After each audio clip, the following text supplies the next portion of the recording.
Hello everyone, my name is Abhishek Gupta and I welcome you all on this target 50 series, जहां पे हम लोग आरबीडब्ल्यूएम component के जो मोस्ट इंपॉर्टेंट टॉपिक्स हैं उनको डिस्कस कर रहे हैं सो दैट आप लोग एटलीस्ट अपने 50 मार्क्स इंश्योर कर पाएं इन दिस आरबीडब्ल्यूएम कंपोनेंट भी।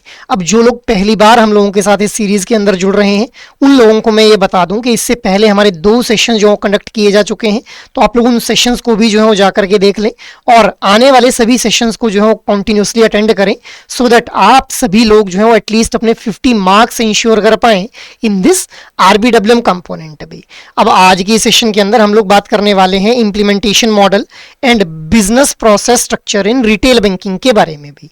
But before moving ahead I just want to let you know guys कि भाई previous year questions, most important topics और मोस्ट इंपॉर्टेंट एमसीक्यूज, ये तीनों ही फैक्टर्स बहुत ही प्रोमिनेंट रोल प्ले करते हैं किसी भी एग्जाम को क्वालिफाई करने में। तो दोस्तों, अगर आप लोगों का भी यही कंसर्न है रिगार्डिंग योर जेआईबी एग्जाम, तो आप लोगों की स्क्रीन के ऊपर अभी जो डॉक्यूमेंट आप लोगों को दिख रहा है, इस डॉक्यूमेंट का लिंक आप लोगों को इस वीडियो के डिस्क्रिप्शन में देखने के लिए मिल जाएगा, जहां से आप लोग previous year questions, most important topics और मोस्ट इंपॉर्टेंट एमसीक्यूज को एक्सेस कर पाएंगे, और वो भी बिल्कुल free of cost. So have a look on that particular document भी। आफ्टर दैट अब हम लोग आते हैं आज के सेशन के एजेंडा के ऊपर। तो देखिए, आज सबसे पहले हम लोग बात करने वाले हैं इंप्लीमेंटेशन मॉडल्स के बारे में भी। अब देखिए, ये जो इंप्लीमेंटेशन मॉडल्स हैं, इनसे हम लोगों को ये समझ आता है कि किस तरह से बैंक्स या फिर जो ऑर्गेनाइजेशंस हैं वो अपने जो टास्क हैं, एक्टिविटीज़ हैं, उनको परफॉर्म करते हैं एट अ ब्रॉडर लेवल भी। तो 2 तरह के इंप्लीमेंटेशन मॉडल्स मेजरली हम लोगों को देखने के लिए मिलते हैं। पहला हो जाता है आउटसोर्सिंग, दूसरा हो जाता है इनसोर्सिंग। तो एक एक करके इनको डिस्कस कर लेते हैं। सबसे पहले हम लोग बात करते हैं आउटसोर्सिंग मॉडल के बारे में भी। तो आउटसोर्सिंग एक बहुत ही कॉमन सा टर्म है जो आप लोगों ने अक्सर अपनी day to day routine life के अंदर जो सुना होगा या फिर यूज किया होगा। अब देखिए, आउटसोर्सिंग होता क्या है basically. So it is an agreement जहां पे एक कंपनी किसी दूसरी कंपनी को हायर करती है फॉर इट्स प्लान्ड और एग्जिस्टिंग एक्टिविटीज भी। ठीक है, जैसे मान लो एक ऑर्गेनाइजेशन है, ऑर्गेनाइजेशन ए ने बी ऑर्गेनाइजेशन को हायर कर लिया कि भाई मेरे बिहाफ के ऊपर जो मेरी ऑर्गेनाइजेशन है वहाँ पे अगर किसी एम्प्लॉय को जो है एनरोल किया जाना है, तो मेरे बिहाफ के ऊपर ये जो ऑर्गेनाइजेशन है it will be enrolling those employees in my organisation. तो इसको बोलते हैं आउटसोर्सिंग करना। मतलब किसी दूसरी कंपनी को मैंने जो है वो हायर कर लिया एज अ कंपनी, मैंने किसी दूसरी कंपनी को हायर कर लिया फॉर परफॉर्मिंग माई प्लान्ड और एग्जिस्टिंग एक्टिविटीज भी। अब ये जो हमारी आउटसोर्सिंग है, ये हम लोगों को 3 तरह की देखने के लिए मिलती है। End to end outsourcing, predominant outsourcing and partial outsourcing.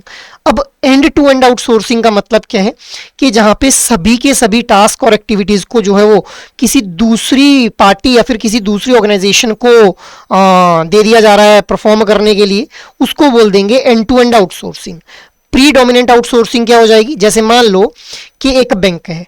अब एक बैंक के द्वारा जो है वो उसका अगर आईटी का इंफ्रास्ट्रक्चर मेंटेन करना है एक बैंक को, तो आईटी इंफ्रास्ट्रक्चर को मैनेज करने में एक बैंक की एक्सपर्टीज नहीं है।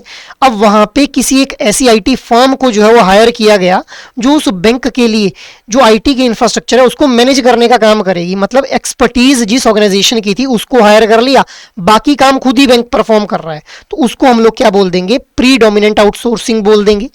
इसी तरह से third one is the partial outsourcing, जहां पे कुछ टास्क और एक्टिविटीज एक बैंक या फिर एक ऑर्गेनाइजेशन के द्वारा खुद परफॉर्म किए जाएंगे, जबकि कुछ टास्क और एक्टिविटीज को जो है वो परफॉर्म करने के लिए किसी दूसरी कंपनी या फिर किसी दूसरी ऑर्गेनाइजेशन को जो है वो हायर कर लिया जाएगा। तो ये हम लोगों ने आउटसोर्सिंग मॉडल के बारे में बात कर ली। नेक्स्ट इज इनसोर्सिंग मॉडल भी। अब इनसोर्सिंग मॉडल को इन हाउस मॉडल भी हम लोग बोल देते हैं।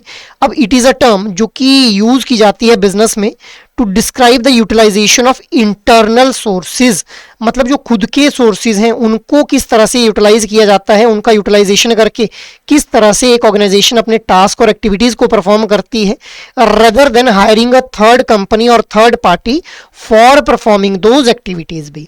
तो उसको हम लोग क्या बोल देंगे, इनसोर्सिंग। नाम से ही क्लियर हो रहा है हम लोगों को कि आउटसोर्सिंग के अंदर किसी दूसरी ऑर्गेनाइजेशन, किसी दूसरी कंपनी को हायर किया जाएगा फॉर परफॉर्मिंग द एक्टिविटीज, जबकि इनसोर्सिंग के अंदर इंटरनल सोर्सेज का यूज करके ही हम लोग क्या कर लेंगे, टास्क और एक्टिविटीज को परफॉर्म कर लेंगे भी। तो ये 2 तरह के मॉडल्स हम लोगों को देखने के लिए मिलते हैं। अब देखिए, अगर मैं बैंक्स की बात करूं तो जो पब्लिक सेक्टर बैंक्स और जो ओल्ड प्राइवेट बैंक्स हैं, ये प्राइमरीली रिलाय करते थे ऑन द इनसोर्सिंग भी। तो मतलब इनके अंदर जो इंटरनल सोर्सेज हैं उन्हीं को यूटिलाइज करके टास्क और एक्टिविटीज को परफॉर्म किया जाता है। जबकि जो न्यू एज प्राइवेट बैंक्स हैं वो ज़्यादा रिलाय करते हैं ऑन दी आउटसोर्सिंग, मतलब वो किसी थर्ड पार्टी को हायर करेंगे for performing their planned task और एक्टिविटीज भी। जैसे मान लो कि भाई अगर एक बैंक ने जो है वो एक्सपेंशन करनी है तो उसके द्वारा जो है एक थर्ड पार्टी या फिर थर्ड ऑर्गेनाइजेशन को हायर कर लिया जाएगा for expending its customer base guys, ठीक है। Next is regulatory prescriptions are one of the determinant of the outsourcing. अब इसका क्या मतलब है कि जब भी आउटसोर्सिंग की जाएगी बैंक्स के द्वारा तो वहां पे जो आउटसोर्सिंग करती बार जो गाइडलाइंस फॉलो करनी है, रेगुलेटरी प्रिस्क्रिप्शंस हैं, किसके द्वारा दी गई हैं? रिजर्व बैंक ऑफ इंडिया के द्वारा जो रेगुलेटरी गाइडलाइंस दी गई हैं वो गाइडलाइंस फॉलो करनी पड़ेंगी बैंक्स को, जब भी बैंक्स क्या कर रहे होंगे? आउटसोर्सिंग कर रहे होंगे। फॉर एग्जांपल, अगर बैंक्स जो है वो जैसे मान लो आउटसोर्सिंग के थ्रू अपनी टास्क और एक्टिविटीज को परफॉर्म कर रहे हैं, अब वहां पे जो नो योर कस्टमर गाइडलाइंस हैं, उन गाइडलाइंस के अकॉर्डिंग जो कस्टमर का आइडेंटिफिकेशन प्रोसीजर है वो बैंक को खुद ही कैरी ऑन करना पड़ेगा, that can not be outsourced भी। तो इस तरह की ये जो गाइडलाइंस हैं ये बैंक्स को फॉलो करनी है जब भी बैंक्स क्या कर रहे होंगे? आउटसोर्सिंग मॉडल को फॉलो कर रहे होंगे। आई होप ये दोनों के दोनों मॉडल्स आप लोगों को क्लियर हैं भी। आफ्टर दैट अब हम लोग आते हैं बिजनेस प्रोसेस स्ट्रक्चर के ऊपर। तो ये जो इंप्लीमेंटेशन मॉडल्स थे इन्होंने हम लोगों को बताया कि बैंक्स के द्वारा एक ब्रॉडर लेवल के ऊपर किस तरह से अपने टास्क और एक्टिविटीज को परफॉर्म किया जा रहा है। अब ये जो बिजनेस प्रोसेस स्ट्रक्चर है ये हम लोगों को बताता है कि एक बैंक इंटरनली मतलब इन सोर्सिंग मॉडल के अंदर किस तरह से जो है वो टास्क और एक्टिविटीज या फिर बिजनेस को जो है कैरी ऑन करता है भी। तो अब इसके लिए एक बॉस्टन कंसल्टेंसी ग्रुप है, बॉस्टन कंसल्टेंसी ग्रुप के द्वारा 4 तरह के बिजनेस प्रोसेस मॉडल्स के बारे में बताया गया, ठीक है। ये चारों ही बिजनेस प्रोसेस मॉडल्स काफ़ी इंपॉर्टेंट हो जाते हैं आप लोगों के एग्जामिनेशन पॉइंट ऑफ व्यू से भी। तो सबसे पहला जो यहाँ पे बिजनेस प्रोसेस स्ट्रक्चर बताया गया या फिर मॉडल बताया गया, that was horizontally organised model. अब ये जो हॉरिजॉन्टली ऑर्गेनाइज्ड मॉडल है, इस हॉरिजॉन्टली ऑर्गेनाइज्ड मॉडल का मतलब क्या है कि यहाँ पे हम लोग क्या करते हैं कि अलग अलग डेटा सेट का यूज करते हैं, अलग अलग डेटा सेट का यूज किया जाएगा for designing various kind of product and services and delivering those product and services to the customers. जैसे मान लो एक बैंक के अंदर हम लोगों को फाइनेंस डिपार्टमेंट देखने के लिए मिल रहा है, ठीक है, इसके अलावा सेल्स डिपार्टमेंट देखने के लिए मिल रहा है, ऑपरेशंस डिपार्टमेंट देखने के लिए मिल रहा है और क्रेडिट डिपार्टमेंट देखने के लिए मिल रहा है। अभी चारों डिपार्टमेंट्स के द्वारा अलग अलग डेटा सेट का यूज किया जा रहा है for designing their individual product and services. तो उसको हम लोग क्या बोल देंगे? हॉरिजॉन्टली ऑर्गेनाइज्ड मॉडल बोल देंगे। अब ये जो हॉरिजॉन्टली ऑर्गेनाइज्ड मॉडल है इसको जनरली फॉलो किया जाता है by the public sector banks भी, ठीक है। तो ध्यान रखना है आप लोगों ने कि पब्लिक सेक्टर बैंक्स के द्वारा जो हॉरिजॉन्टली ऑर्गेनाइज्ड मॉडल है उसको जनरली फॉलो किया जाता है। Next one is the vertically organised model. अब भाई वर्टिकली ऑर्गेनाइज्ड मॉडल जो है it is actually the ideal model, मतलब ऐसा ही एक्चुअल में फॉलो करना चाहिए बैंकिंग सेक्टर के अंदर। अब ये बोलता क्या है कि यहाँ पे देखिए एक कॉमन डेटा सेट का यूज करके ही अलग अलग डेटा सेट का मतलब एक कॉमन डेटा सेट का यूज करके ही अलग अलग तरह के प्रोडक्ट एंड सर्विसेज को जो है वो डिजाइन कर लिया जाएगा। जैसे एफडी प्रोडक्ट डिजाइन कर लिए, लोन प्रोडक्ट डिजाइन कर लिए, म्यूचुअल फंड के प्रोडक्ट डिजाइन कर लिए, इंश्योरेंस प्रोडक्ट डिजाइन कर लिए, ठीक है। तो अलग अलग तरह के जो प्रोडक्ट हैं वो डिजाइन किए जा रहे हैं by using the centralised database, by using the common data भी। तो उसको हम लोग क्या बोल देंगे? वर्टिकली ऑर्गेनाइज्ड मॉडल बोल देंगे। अब it relies on the functionality, it uses centralised customer database, और जो नए प्राइवेट बैंक्स हैं उनके द्वारा वर्टिकली ऑर्गेनाइज्ड मॉडल का यूज किया जाता है। तो अभी तक हम लोगों ने हॉरिजॉन्टली ऑर्गेनाइज्ड मॉडल के बारे में बात कर ली और वर्टिकली ऑर्गेनाइज्ड मॉडल को समझ लिया अभी। अब जो थर्ड हमारा मॉडल है यहाँ पे that is predominantly horizontally organised model अभी। अब जब भी प्रीडोमिनेंटली वर्ड यूज हो जाएगा यहाँ पे हॉरिजॉन्टली ऑर्गेनाइज्ड मॉडल के साथ में, तो मतलब यहाँ पे हम लोगों को क्या देखने के लिए मिल जाएगा? फिर हम लोगों को देखने के लिए मिल जाएगा कि भाई जब भी प्रीडोमिनेंटली वर्ड यूज हो रहा है हॉरिजॉन्टली ऑर्गेनाइज्ड मॉडल के अंदर, तो वैसे तो हम लोग क्या करेंगे? अलग अलग डेटा सेट का यूज करके ही अलग अलग तरह के प्रोडक्ट और सर्विसेज बना रहे होंगे, but in some rare case scenario हम लोग एक कॉमन डेटा सेट का भी यूज कर रहे होंगे। तो वहां पे हम लोग क्या बोल देंगे कि प्रीडोमिनेंटली हॉरिजॉन्टली ऑर्गेनाइज्ड मॉडल का यूज किया जा रहा है। Fourth type of model is predominantly vertically organised model. अब जब प्रीडोमिनेंटली वर्ड जुड़ गया वर्टिकली ऑर्गेनाइज्ड मॉडल के साथ में, तो मतलब हम लोग वैसे तो एक कॉमन डेटा सेट का यूज करके ही अलग अलग प्रोडक्ट और सर्विसेज बना रहे हैं, but in some rare case scenario अलग अलग डिपार्टमेंट जो अलग अलग डेटा सेट का यूज करके भी प्रोडक्ट और सर्विसेज को डिजाइन कर रहे होंगे, तो वहां पे हम लोग क्या बोल देंगे कि प्रीडोमिनेंटली वर्टिकली ऑर्गेनाइज्ड मॉडल का जो है वो यूज किया जा रहा है। भी ये चारों ही ये जो मॉडल्स हैं यहाँ पे दिए हुए, ये बहुत ही इंपॉर्टेंट हो जाते हैं आप लोगों के एग्जामिनेशन पॉइंट ऑफ व्यू से। तो हम लोगों ने चारों मॉडल्स को इन डिटेल डिस्कस कर लिया। आफ्टर दैट अब हम लोग आज के इस सेशन को जो समराइज करते हैं कि भाई हम लोगों ने आज डिस्कस क्या कुछ किया।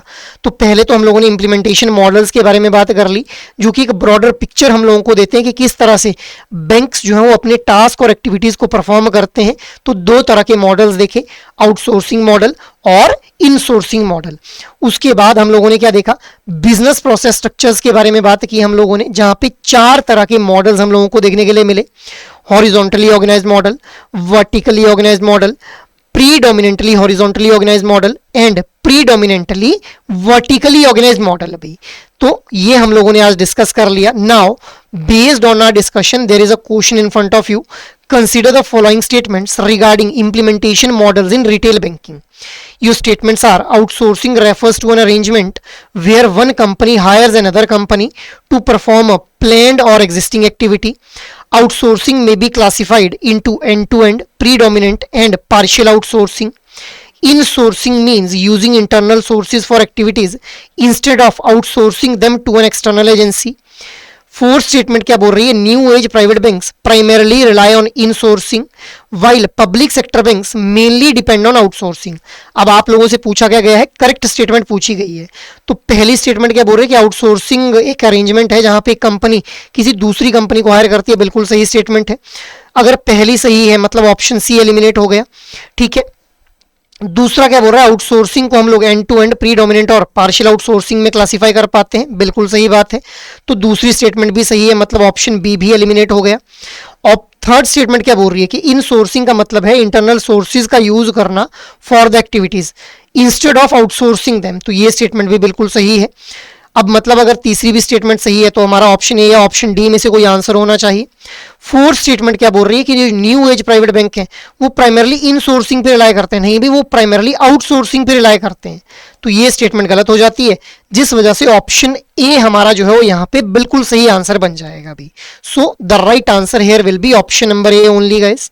After that now next question है आप लोगों के सामने, which business process structure in retail banking uses different process models for different products and is generally followed by the public sector banks? So vertically organized model, horizontally organized model, predominantly vertically organized model या फिर predominantly horizontally organized model. So what should be the right answer here? The right answer will be option number B, that is horizontally organized model. यहीं से समझ आ रहा है कि अलग अलग प्रोडक्ट्स के लिए अलग अलग प्रोसेस मॉडल का अगर यूज किया जा रहा है मतलब हॉरिजॉन्टली ऑर्गेनाइज्ड मॉडल की बात हो रही है। और दूसरा हिंट क्या मिल गया यहाँ पे कि पब्लिक सेक्टर बैंक्स के द्वारा जो इस मॉडल को फॉलो किया जा रहा है, मतलब हॉरिजॉन्टली ऑर्गेनाइज्ड मॉडल के बारे में यहाँ पे बात की जा रही है अभी। नेक्स्ट अब आप लोगों के सामने एक केस स्टडी है। एक रिटेल बैंक है जो कि अपने बिजनेस प्रोसेस स्ट्रक्चर को रिव्यू करता है। अब जो बैंक है वो करंटली अलग अलग प्रोसेस मॉडल्स का यूज करता है अलग अलग प्रोडक्ट्स के लिए, जैसे सेविंग अकाउंट के लिए, लोन के लिए, कार्ड के लिए और डिपॉजिट्स प्रोडक्ट्स के लिए। It's operational design is largely product specific, मतलब प्रोडक्ट स्पेसिफिक, हर एक प्रोडक्ट के लिए अलग अलग जो है प्रोसेस मॉडल का यूज किया जा रहा है। And each product line follows its own separate process flow. अब एक नया प्राइवेट, एक another new age private bank है, however uses a centralized customer database, वो एक centralized customer database का यूज कर रहा है और फॉलो कर रहा है फंक्शनलिटी बेस्ड अप्रोच को for managing customer service across products भी। ठीक है, तो ये केस स्टडी आप लोगों के सामने गिवन है। Now based on the above case consider the following statements. The first bank is following a horizontally organized model, the second bank is following a vertically organized model.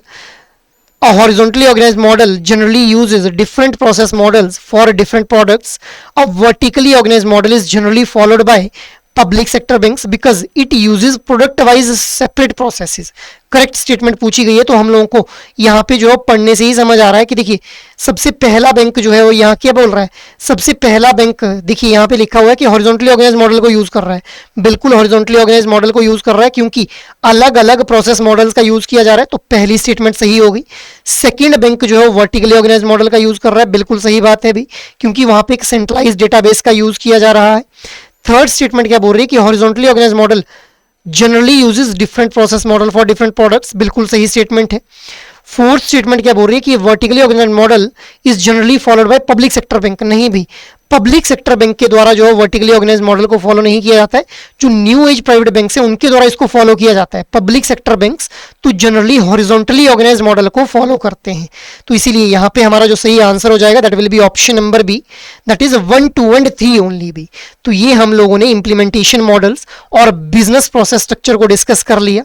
Apart from this, अगर आप लोग चाहते हैं कि आप लोगों को GIB exam की जो है वो एक कॉम्प्रिहेंसिव प्रिपरेशन करनी है, तो इसके लिए आप लोग जो है वो खुद को एनरोल कर सकते हैं इन एडुटेप कोर्सेज। इसके लिए आप लोगों को एडुटेप की वेबसाइट के ऊपर जाना है। एडुटेप की वेबसाइट के ऊपर जैसे ही जाएंगे तो यहाँ पे कोर्सेज नाम का एक टैब देखने के लिए मिल जाएगा, जहाँ जाते ही GIB कोर्सेज के ऊपर आप लोग क्लिक कर लेंगे। अब जैसे ही आप लोग GIB कोर्सेज के ऊपर क्लिक करेंगे तो यहाँ पे अलग अलग तरह के कोर्सेज आप लोगों को देखने के लिए मिल जाएंगे, जहाँ पे सबसे पहले आप लोगों को देखने के लिए मिलेगा GIB एग्जाम के लिए जो हमारा कंप्लीट मास्टर कोर्स है। अब GIB एग्जाम के लिए जो कंप्लीट मास्टर कोर्स है, इसके थ्रू आप लोगों को जो है वो GIB एग्जाम के चारों कंपोनेंट्स की एक कॉम्प्रिहेंसिव प्रिपरेशन करवाई जाएगी।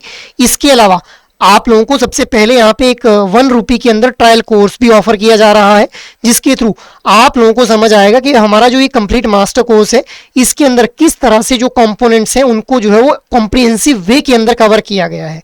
तो आप लोग इस ट्रायल कोर्स को भी अवेल कर सकते हैं। और आफ्टर दैट अगर आप लोग चाहते हैं कि इस मास्टर कोर्स का कंप्लीट एक्सेस आप लोगों को चाहिए, क्योंकि ट्रायल कोर्स के अंदर सिर्फ 24 आवर्स के लिए ही एक्सेस दिया जाएगा आप लोगों को। अगर आप लोग परमानेंट एक्सेस चाहते हैं तो इस कोर्स में खुद को एनरोल कर लें, जहाँ पे चारों कंपोनेंट्स की कॉम्प्रिहेंसिव प्रिपरेशन कंसेप्ट क्लासेस के थ्रू करवाई जाएगी, जो कि रिकॉर्डेड फॉर्म में रहने वाली हैं और 15 से 20 मिनट की रहने वाली हैं। इसके अलावा एग्जाम से ठीक पहले लाइव क्लासेस का एक्सेस भी आप लोगों को प्रोवाइड किया जाएगा। आप लोग कंसेप्ट्स को जो है रिवाइज अच्छे से कर पाएँ, इसके लिए कंसेप्ट नोट्स दिए जाएंगे।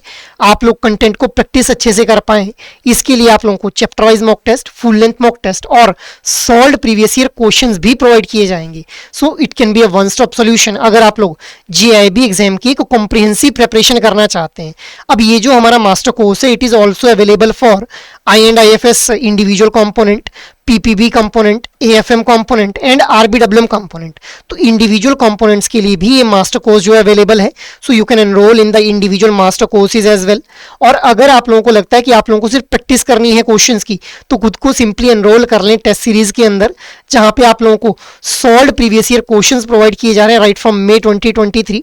इसके अलावा आप लोगों को चैप्टर वाइज मॉक टेस्ट और फुल लेंथ मॉक टेस्ट भी प्रोवाइड किए जा रहे हैं, सो दैट आप लोगों की एक अच्छी खासी प्रैक्टिस जो है हो जाए with respect to your GIB examination. So इनमें से किसी भी कोर्स में आप लोग खुद को एनरोल कर सकते हैं अगर आप लोग GIB एग्जाम को जो है वो क्वालिफाई करना चाहते हैं by availing a structured guidance भी, ठीक है। So that is all from my side for this particular session. I hope ये सेशन आप लोगों को अच्छे लग रहे हैं। अगर एक्चुअल में ये सेशन पसंद आ रहे हैं तो इन सेशंस को लाइक, शेयर और सब्सक्राइब कर लें। और अगर आप लोगों की कोई भी क्वेरी हो तो आप लोग मेल ज़रूर करें hello@edutap.co.in के ऊपर। जय हिंद।